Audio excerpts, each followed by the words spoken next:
Sebelumnya saya mau menjelaskan dulu, ada beberapa slide yang akan saya jelaskan. Nanti slide terpentingnya ada di membuat judul ya, di praktik membuat judul. Kemudian bagaimana judul itu nanti mengarahkan kalian dan saya sendiri yang juga tengah menggarap artikel itu menemukan jurnal yang sesuai. Kalian juga bisa mempraktekkan hal seperti ini nantinya. Jadi setelah kalian punya kekurangan studi masa lalu, kemudian kalian meyakini bahwa itu yang akan kalian teliti, silahkan dibuat 3 hal ini. Masalah utamanya apa, fokus penelitiannya apa, kata kuncinya apa. Dari 3 hal itu langsung bangun judul. Bismillahirrahmanirrahim. Assalamualaikum warahmatullahi wabarakatuh. Jumpa lagi di Ihsan Rahmat Talks, ruang belajar untuk peneliti pemula. Ini adalah KMO ya, kelas menulis online yang ke-9.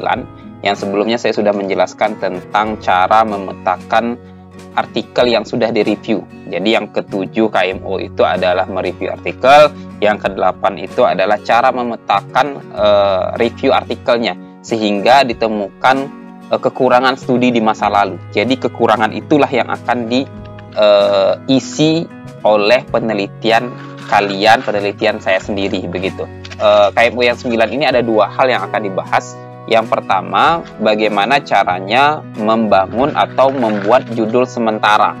Jadi dibuat judul sementaranya dulu sebagai arah untuk menentukan tulisan kalian nanti. Jangan sampai nggak ada kompasnya, ibaratnya seperti itu. Yang kedua yaitu menemukan jurnal tujuan yang sesuai dengan tema penelitian kalian. Kenapa ini penting? Agar tulisan kalian lebih terarah dan tidak cenderung mubazir nantinya. Karena kebanyakan peneliti saya lihat terkait dengan jurnal tujuan ini itu belakangan. Jadi tulisannya dulu baru jurnalnya dicari. Padahal itu sesuatu hal yang sebaiknya menurut saya jangan. Nanti dulu bocah kecil main dulu ya. Oke. Menurut saya itu sesuatu hal yang mubazir nantinya. Karena setiap jurnal itu formatnya berbeda. Nanti kalian buat misalnya tinjauan pustaka sudah bagus atau kajian teoritis, ternyata jurnalnya tidak membutuhkan hal seperti itu. Atau kalian sudah membuat adanya metode atau tidak membuat metode, ternyata jurnalnya tidak meminta hal-hal seperti itu. Ini seringkali saya temukan karena saya sendiri adalah pengelola jurnal. Jadi saya kadang-kadang melihat banyak jurnal yang tidak ada metodenya. Sementara di jurnal yang saya kelola, jurnal ilmiah syiar itu ada metodenya. Sehingga menentukan jurnal di awal itu menjadi sesuatu hal yang penting untuk dilakukan. Oke, kita ke PPT. Sebelumnya saya mau menjelaskan dulu, ada beberapa slide yang akan saya jelaskan. Nanti slide terpentingnya ada di membuat judul ya, di praktik membuat judul.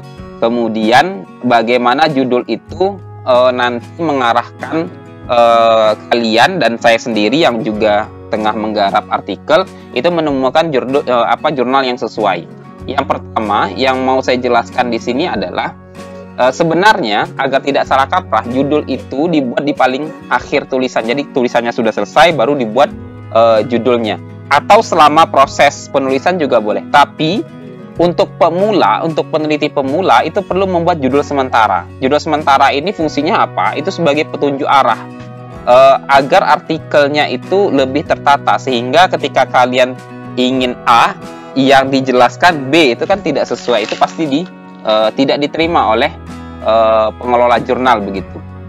Yang kedua yang perlu saya sampaikan adalah judul itu harusnya menarik. Ini nanti ya, ini sebenarnya nanti disampaikan ketika di akhir, tapi saya sedikit mengulas saja, nggak apa-apa. Judul yang menarik itu yang pertama, judul yang mudah ditemukan oleh pembaca. Karena itu agar mudah dipahami atau ditemukan oleh pembaca, judul itu perlu mengandung kata kunci. Sama seperti kalian kemarin ketika mengetik sesuatu untuk mencari artikel terdahulu, itu kan kata kunci yang diketik. Sehingga judul itu harus mengandung kata kunci. Yang kedua, judul itu harus mudah dipahami. Kalau bisa 1 kali baca orang langsung paham penelitian kalian itu tentang apa. Sehingga jangan pernah bertele-tele. Yang ketiga, wow, berat sekali ya. Yang ketiga, menarik perhatian pembaca. Karena itu judul itu penting dibuat artistik. Jadi ada sesuatu hal yang menggugah orang untuk membaca hal tersebut, itu boleh saja. Sehingga finishingnya apa? Artikel itu dibaca oleh seseorang. Kemudian Ini saya mau menjelaskan terkait dengan komponen judul. Komponen judul itu setidaknya ada 7. Yang wajib harus ada di judul kalian itu sebenarnya 2 hal saja. Yang pertama, harus harus mengandung unsur fokus studi atau subjek studi juga boleh, atau topik utamanya juga boleh. Yang kedua, mengandung masalah utama. Itu harus ada. Terkadang 2 hal ini dijadikan satu oleh seorang peneliti, itu boleh-boleh saja. Yang pasti di antara 2 ini itu ada di dalamnya. Nah, terkait dengan misalnya kayak metode yang digunakan, kemudian konsepnya, lokasinya, solusi, tujuan akhir, kan biasanya juga ada yang membuat judul strategi meredam perilaku menyimpang remaja guna menekan bla bla bla bla. Nah, itu kan sebenarnya tujuan akhir atau solusinya. Dan ini sifatnya opsional, nggak harus ada. Yang harus ada yang 2 tadi, fokus studi dan masalah penelitian. Itu komponen judul seharusnya. Tapi kalau membuat judul sementara, setidaknya 2 hal saja sudah cukup. Yang pertama, 3 hal maksud saya. 3 hal saja sudah cukup. Yang pertama, dia harus mengandung masalah utama. Masalah utamanya apa? Yang kedua, ya boleh. Yang kedua, mengandung fokus. Sudah kita nih bocah nganggu. Yang pertama, mengandung masalah utama. Yang kedua, mengandung fokus penelitian. Fokus penelitiannya apa? Yang ketiga, harus ada kata kuncinya. Kata kunci pertama itu harus dibuat. Yang keempat, kalian bisa memahami. Yang kelima, jangan hiraukan panjangnya judul atau jumlah kata. Walaupun di dalam artikel jurnal itu atau jurnal dia minta misalnya maksimal 12 kata, maksimal 15 kata. Kalau judul sementara nggak apa-apa, dibuat panjang sampai 20 kata pun nggak apa-apa. Yang penting kalian punya judul sementara dulu sebagai kompas atau arah penulisan kalian.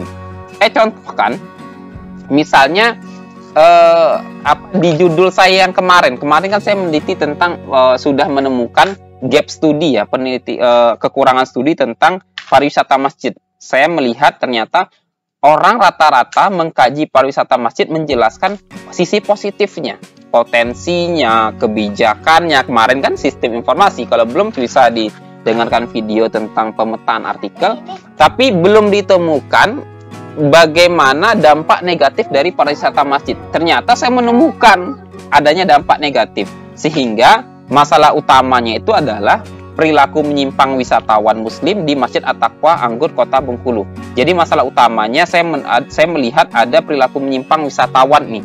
Sementara ini masjid loh. Walaupun dia bisa tempat wisata, tapi tetap saja masjid itu sesuatu hal yang sakral bagi muslim. Yang kedua, fokus penelitian. Nah, fokus penelitian saya nanti menjelaskan dampak negatif dari pariwisata masjid. Kata kunci yang dari awal saya pegang itu adalah pariwisata masjid. Sehingga judul sementaranya bisa saja saya buat perilaku menyimpang wisata muslim di Masjid At-Taqwa Anggur Kota Bengkulu, analisis dampak negatif pariwisata masjid. Judul ini sebenarnya sudah bisa diterima oleh jurnal, hanya saja menurut saya ini kurang artistik. Jadi nanti bisa saya buat lebih menarik lagi. Tapi itu nanti, setidaknya saya sudah mengetahui bahwa saya ingin menjelaskan dampak negatif dari pariwisata masjid dengan cara menjelaskan perilaku-perilaku menyimpang. Kalian juga bisa mempraktekkan hal seperti ini nantinya. Jadi setelah kalian punya kekurangan studi masa lalu, kemudian kalian meyakini bahwa itu yang akan kalian teliti, silahkan dibuat 3 hal ini. Masalah utamanya apa, fokus penelitiannya apa, kata kuncinya apa. Dari 3 hal itu langsung bangun judul. Yang kedua, saya membuat contoh lain, misalnya ada masalah utama. Tadi kan saya buat ada 3 hal. Masalah utamanya adalah menurunnya politik identitas karena peran tokoh agama. Politik identitas kan nggak boleh nih. Ternyata ada peran tokoh agama untuk menurunkannya. Fokus penelitiannya adalah nanti menjelaskan peran tokoh agama dalam menurunkan politik identitas. Itu fokus penelitiannya nanti. Kata kuncinya tentu politik identitas. Sehingga judul sementaranya ya dibuat saja peran tokoh agama dalam mengurangi politik identitas. Apakah judul ini sudah bisa digunakan? Sudah bisa sebenarnya. Karena ini sudah menarik menurut saya. Tapi bisa dibuat lebih artistik lagi. Sehingga pembaca bisa tertarik. Kemudian, jika sudah judul sementara didapatkan, langkah selanjutnya, langkah kedua, tadi kan ada 2 hal yang mau saya jelaskan. Yang pertama yang akan saya jelaskan itu adalah bagaimana buat judul sementara. Yang kedua baru mencari jurnal yang sesuai. Tujuan dari judul sementara itu kan ada kata kuncinya. Kata kuncinya inilah nanti yang menjadi modal untuk menemukan jurnal yang sesuai. Karena itu tips untuk menemukan jurnal yang sesuai dengan kajian kalian itu adalah yang pertama, lacak kata kunci yang ada di judul penelitiannya. Seperti yang saya lakukan tadi. Kata kunci saya kan pariwisata masjid ya. Berarti itu kata kuncinya. Yang kedua, berat ya. Ya, oke. Gendong. Kita gendong, kita masukkan kamera. Nah, nih berat dari tadi. Sibuk. Apa ini? Batu. Dah ya. Oke. Setelah ditemukan kata kunci, yang kedua, pahami payung ilmu dari kata kunci tersebut. Pariwisata masjid. Iya, kan nggak apa-apa. Amar kan masih kecil. Ya, makanya dibilang bocah. Oke? Yang kedua, pahami payung keilmuannya. Yang ketiga, setelah memahami payung keilmuannya, buka websitenya. Kalau mau artikel jurnalnya itu yang bagus ya, buka Sinta. Nanti saya ajarkan yang bagian ini. Kemudian sesuaikan scoop jurnal. Ini step-stepnya ya. Ketika membuka website Sinta, ditemukan salah satu jurnal yang sesuai. Nanti jurnalnya dibuka, diketahui scoopnya dulu. Masuk nggak penelitian kalian ke dalam scoop ini? Kalau seandainya sudah, pahami jurnalnya dulu. Jurnalnya itu sukanya judul-judul yang kayak apa, kemudian pembahasan yang seperti apa, apakah jurnalnya ini berbayar atau tidak, kemudian apakah jurnal ini lengkap edisinya atau tidak, itu perlu dipahami. Jika sudah fix semuanya, baru download template-nya. Ini salah ya, bukan download artikel, maksudnya download template-nya. Sehingga ketika tips menemukan jurnal yang sesuai ini kita praktekkan, ada hari Minggu kutur dari ketika ketika tips menemukan jurnal ini sudah diketahui, ayo kita praktekkan. Yang pertama, tadi saya katakan bahwa lacak kata kunci ya. Kata kunci dari judul saya itu adalah pariwisata masjid. Yang kedua, ketahui payung keilmuannya. Ya, nanti ya Mar. Oke. Aduh, diganggu sama anak pecah. Sebentar ya. Sampai mana tadi? Oke, kata kunci pariwisata. Kata kuncinya itu adalah pariwisata masjid. Yang kedua, payung ilmunya. Pariwisata masjid itu kan masuk dalam ilmu pariwisata. Nah, itu maksudnya, ilmu pariwisata. Tapi pariwisata masjid itu karena ada masjid di dalam, itu dia juga bisa masuk dalam ilmu dakwah. Jadi nanti bisa dilacak di jurnal pariwisata boleh, dimasukkan di jurnal dakwah juga boleh. Nanti juga ketika mengetahui di Sintanya, jangan hanya ngetik pariwisata. Kadang-kadang jurnal orang Indonesia ini dia menggunakan bahasa Inggris. Misalnya tourism journal. Nah, itu padahal jurnal pariwisata, tapi dia menggunakan bahasa Inggris. Nanti kita cek juga tourismnya.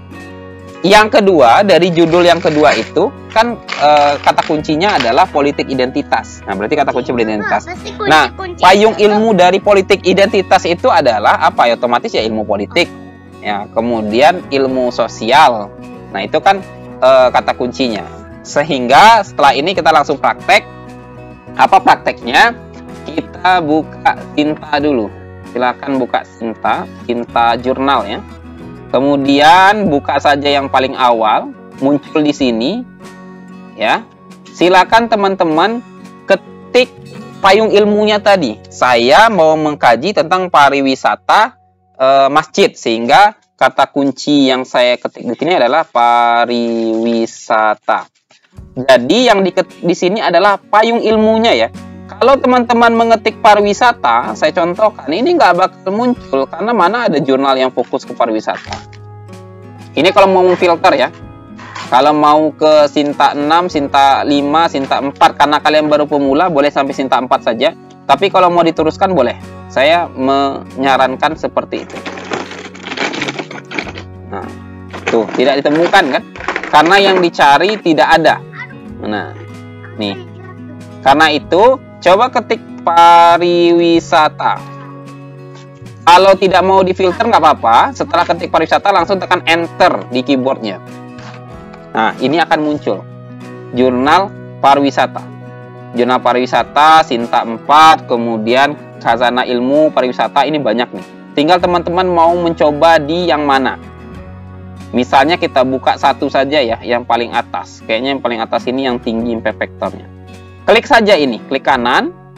Kemudian sudah muncul, cari websitenya ini. Tekan websitenya ini. Saya ulangi, misalnya ngambil yang ini, Jurnal Pariwisata dan Budaya. Klik, kemudian ambil websitenya ini. Oke, kita ambil website.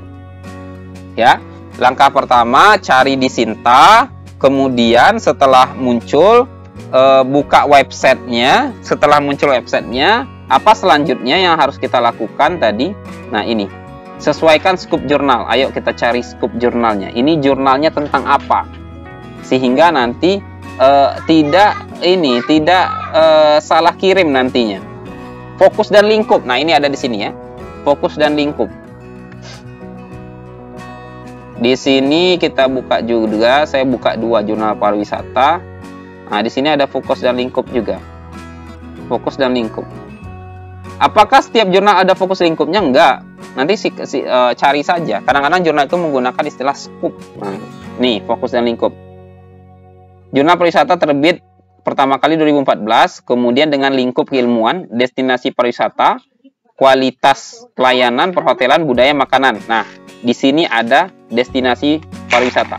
Sehingga kajian tentang pariwisata masjid bisa di submit nantinya di jurnal ini. Coba kita klik tadi politik identitas. Langsung saja ke karena mau dibuat politik identitas nanti nggak ketemu. Nah, ini akan muncul jurnal-jurnal politik. Jurnal politik, ada ilmu politik, ada politiknya. Silakan buka salah satu. Nah, ini kita buka misalnya. Kemudian seperti biasa ambil ke websitenya. Kemudian, nah ini akan muncul. Di sini ada informasi focus and scope. Nah, dibaca. Dia menerima isu-isu terkait dengan politik dan socio-culture policy. Berarti di sini politik bisa. Silahkan nanti masuk ke jurnal ini. Kemudian pertanyaannya, apa yang Bapak maksud dengan pahami jurnal? Pahami jurnal itu maksudnya adalah kalian baca penelitian-penelitian terdahulunya. Ini dibaca. Apakah penelitian-penelitian ini sesuai atau tidak? Oh, kayaknya ini bagus-bagus nih. Nah, ini bisa juga nanti dilacak dari sisi arsipnya. Nah, coba lihat di sini. Nah, apakah dia terbit tepat waktu? Apakah dia ada bolong-bolong? Nah, ini kan misalnya volume 3 nomor 1, volume 2 nomor 1. Berarti 2 kali setahun. Tahun 2021 lengkap. Tahun 2022 yang ini in progress. Ya, ini ada. Tahun 2020 lengkap. Nah, sehingga artikel ini bisa menjadi salah satu tujuan.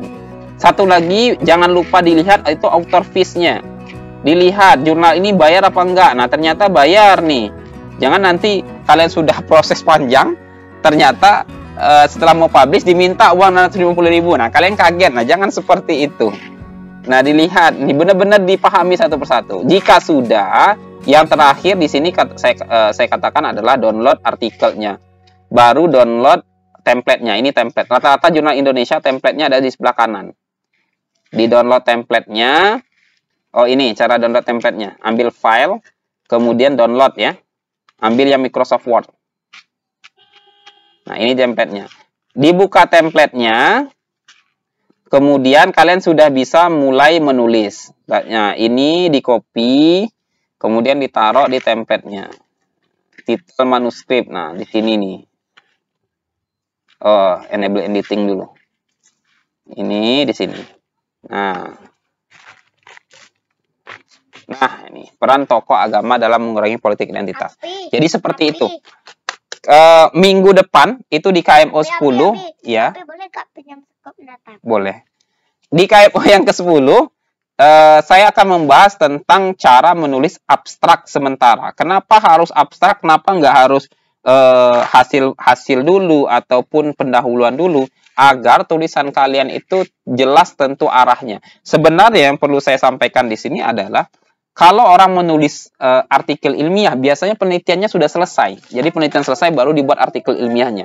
Bukan membuat artikel ilmiah kemudian baru turun lapangan. Itu suatu hal yang tidak lazim kalau menurut saya. Tapi seharusnya lakukan penelitian, jika sudah baru tulis abstrak. Sehingga abstrak itu menjadi penuntun bagi si peneliti begitu. Itu yang bisa saya sampaikan. Kayaknya saya nggak perlu ya menjelaskan terkait cara mencari jurnal untuk Scopus, karena ini untuk pemula. Jadi ya kita fokus di Sinta saja. Jangan yang non akreditasi lah. Di Sinta insya Allah kalian bisa. Kalau ngikuti proses yang saya, Sinta 2, Sinta 3 itu tidak masalah bagi kalian. Gitu saja. Semoga ini membantu. Apalagi ya. Assalamualaikum warahmatullahi wabarakatuh.